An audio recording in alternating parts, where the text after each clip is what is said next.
पुन्हा एकदा आपला पक्ष जो आहे तो फुटीचे उमेदवार होते जवळपास 6 खासदार ते आता वेगळा गट स्थापन करत आहेत. वेगवान हालचाली सुरू आहे. काय असं आहे की गेली दीड पाऊण 2 वर्ष सातत्यानं उद्धव बाळासाहेब ठाकरे यांचा पक्ष फुटणार फुटणार फुटणार.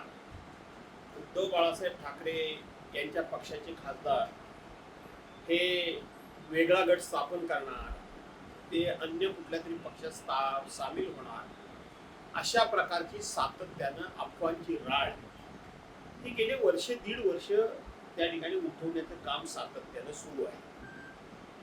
अर्थात हे काम सुरू आहे तर त्याच्यामध्ये किती खरं किती खोटं हा जरी भाग असला तरी सुद्धा ज्यांच्या नावानं त्या पक्षफुटीची संदर्भातली चर्चा होते त्यांनी थोडी जनाची नाही मनाची बाळगली पाहिजे असं माझं स्पष्ट मत आहे. याचं कारण असं आहे की शेवटी आज तुमची केंद्रामध्ये सत्ता आहे, देशामधल्या जवळजवळ 22 राज्यांमध्ये सत्ता आहे. एवढे तुम्ही सत्ताधीश असताना शेवटी समाजामध्ये क्रेडिबिलिटी काही नावाची एक गोष्ट असते, ती तुमची कितपत या ठिकाणी शिल्लक राहते या विषयामध्ये. आज हा पक्ष फोडणार, उद्या तो पक्ष फोडणार, परवा तो पक्ष फोडणार. शेवटी पक्ष फोडून तुमच्या पक्षाची सूज जरी वाढत असली तरी समाजामधली तुमची असलेली प्रतिष्ठा आणि समाजामध्ये तुमच्याबद्दल असलेला आदर, हा आदर दिवसा गणिक रसातळाला जातोय. आणि ही लोकशाही आहे. या लोकशाहीमध्ये कधी काय घडेल हे सांगता येणं कठीण आहे.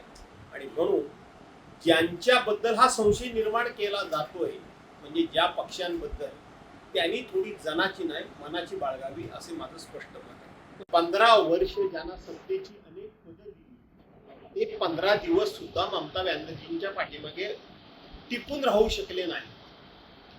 असे अनेक पक्ष, आपचे खासदार असतील, पश्चिम बंगाल मधला ममता बॅनर्जींचा पक्ष असेल, आमचा पक्ष देखील असेल, किंवा अन्य जे कोणी पक्ष आहेत, त्या पक्षातले फुटून जाणारे आमदार खासदार किंवा फुटून जातील अशी चर्चा होणाऱ्या आमदार खासदारांचं म्हणणं काय असतं? आम्ही विकास कामाकरता जातो, आम्ही आमच्या भागातल्या विकास कामं रखडवली जातात, आमची विकास कामं केली जात नाही म्हणून आम्ही जातो, आमच्या नाना तऱ्हेच्या चौकशीनं आमचा ससामिरा सुटत नाही, या नाना तऱ्हेच्या चौकशांमुळं आम्ही हैराण झालेलो आहोत, आम्हाला कौटुंबिक सुख शिल्लक राहिलं नाही म्हणून आम्ही जातो आहोत. यातला एक तरी असा पक्ष किंवा एक तरी फुटून जाणारा जो कोणी आमदार खासदार आहे तो असं म्हणतोय का की आम्ही ज्या पक्षामध्ये जातोय त्या पक्षाची आयडिओलॉजी आम्हाला मान्य आहे, त्या पक्षाची विचारधारा आम्हाला मान्य आहे, त्या पक्षाचं नेतृत्व आम्हाला मान्य आहे, त्या पक्षाच्या नेतृत्वाचा जनाधार आम्हाला मान्य आहे, असं कोण म्हणतं का? कोणी म्हणत नाही. विकास कामांकरता जातोय किंवा ज्या काही चौकशी एजन्सीच्या मार्फत आम्हाला छळलं जातंय त्या छळापासून सुटका करण्याकरता म्हणून आम्ही जातोय. काही लोकांनी सांगितलं की जेलपेक्षा भाजपा बरा, काही लोकांनी सांगितलं की निवांत झोप लागायची असेल तर तिकडे गेलेलं बरं. याचा अर्थ कोणीही विचारधारेमुळे जात नाहीये, तर केवळ आणि केवळ छळवादापासून आपली सुटका व्हावी. मग ती मतदारसंघातल्या कामांची असेल नाही तर वैयक्तिक चौकशांची असेल. या छळवादाला कंटाळून लोक जात आहेत, याचा विचार कोण नाही तर या देशातल्या जनतेनं करावा असं मी आव्हान करतो. हा संदर्भातलं मी बोलतोय. पक्ष फुटतायत, ते का फुटतायत ते मी तुम्हाला सांगितलं.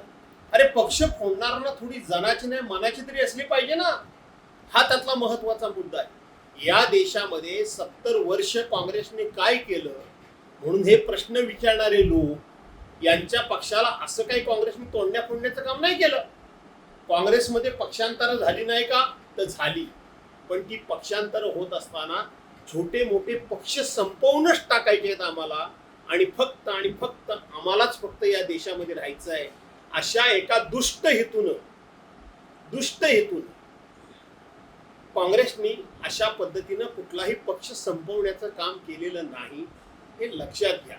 आणि म्हणून ओम बिर्लांना काय कोणी पत्र दिलं हे माझ्या दृष्टीनं गौण आहे, माझ्या दृष्टीनं गौण आहे. तुमची एक हाती सत्ता असताना सुद्धा तुम्ही ज्या पद्धतीनं वागताय हे लोकशाहीला मारक आहे. हे डॉक्टर बाबासाहेब आंबेडकरांच्या घटनेला अभिप्रेत नाही. पक्षांतर्गत बंदी विरोधी कायदा पूर्णपणे पायदळी तुडवून टाकलेला आहे. मला तर वाटतं, माझं आव्हान आहे की या सरकारला की हा पक्षांतर्गत बंदी विरोधी कायदा तुम्ही संपवूनच टाका. हा कायदाच रद्द करून टाका. मगच खरी देशामध्ये मजा येईल. कोण कुठे जातोय आणि कोण कुठे जातोय हे कळेल. आणि म्हणून आपल्याला हा मी मोठा नाही तर देश मोठा आहे हे फक्त तोंडानं बोलून चालणार नाही. तोंडानं फक्त राष्ट्र प्रथम, तुमच्या ह्या अशा कृतीनं, तुमच्या ह्या अशा निर्णयानं राष्ट्र टिकणार आहे का? राष्ट्र प्रथम राहणार आहे का? तुमचा पक्ष फक्त प्रथम, पण तो पक्ष सुद्धा राष्ट्र जर असेल तर तो पक्ष टिकेल, नाही तर टिकणार नाही, असं माझं स्पष्ट मत आहे. पक्षाचे नेते म्हणून सांगतो की शेवटी जे घडत आहे, जे घडणार आहे ते घडणारच आहे. त्याची फार मोठी चिंता पक्षप्रमुखांनी करू नये, एवढंच फक्त आजच्या खेपेला मी सांगेन. शेवटी ये दिन भी निकल जाएंगे, हे दिवस सुद्धा निघून जातील. पण हे दिवस निघून जाण्याकरता म्हणून आपल्याला कुठे ना कुठेतरी काही कार्यक्रम हातामध्ये घ्यावा लागेल, काही निर्णय करावे लागतील, काही भूमिका त्या ठिकाणी आपल्याला ठरवावी लागेल. आणि म्हणून मी आजच्या दिवशी पक्षप्रमुखांना एवढंच सांगेन, उद्धव साहेबांना, कि डरो मत, बिल्कुल डरो मत. जो होने वाला है वो होने ही वाला है. जो हो रहा है वो हो ही रहेगा, और जो होने वाला रहेगा वो भी होता रहेगा. चिंता मत करो.